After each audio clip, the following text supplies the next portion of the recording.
বাংলাদেশ ও অস্ট্রেলিয়ার মধ্যকার টেস্ট সিরিজের জন্য ট্রফি আনভিলিং করছে টিম অস্ট্রেলিয়া।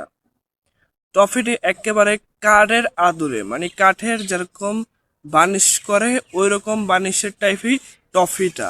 ট্রফিটা ইতিমধ্যে তো আপনারা দেখছেন কিরকম, এবং এই ট্রফিটা নিয়ে অনেকে হাসাহাসি করতেছে যে আমাদেরকে আমন্ত্রণ করে তারা অপমানই করতেছে, এবং কাঠের ট্রফি আমাদের কাছে উন্মোচন করলো এবং আমাদেরকে খেলাবে একটা খ্যাতকামারি স্টেডিয়ামে, ডারন স্টেডিয়ামে।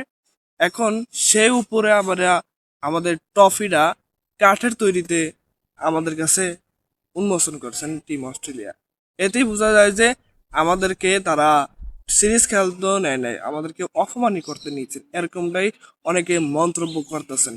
কিন্তু ট্রফিটা কাঠের আদলে হলে কি হবে, সুন্দর আছে আমাদের কাছে, বেটার ফুল। দেখেন আপনি অস্ট্রেলিয়াতে যে কটা সিরিজ হয়েছে এবং আপনার সাউথ আফ্রিকা বলেন, জিম্বাবুয়ে, তারা কিন্তু এসব কাঠকে উন্মোচন করতে পারে, এসব কাঠের ট্রফি তারা দিয়ে থাকেন।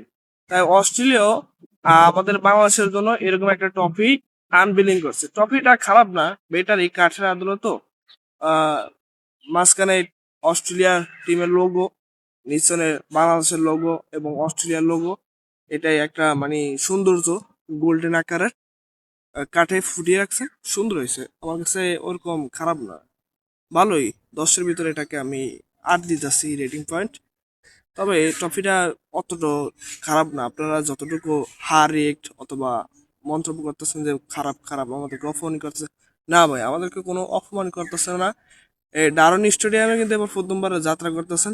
দেখেন, যদি এখানে ইন্ডিয়াকে আমন্ত্রণ জানাইতো তখন কি হতো, তাদেরকে কি অপমান করতে হতো? না, আমাদের দিয়ে তারা উন্মোচন করে দিতেছে এই স্টেডিয়ামকে। এই ট্রফিটি আপনার কাঠের আদলের ইন্ডিয়াকে দেওয়া হয়েছে, তারপরে অস্ট্রেলিয়ার সময়ও দিয়েছে, কারণ আমাদের বেলা এরকম উন্মোচন করছে টিম অস্ট্রেলিয়া। ট্রফিটি কিরকম লাগছে আপনাদের কাছে সেটা আমার কমেন্ট বক্সে জানিয়ে দিন। ধন্যবাদ।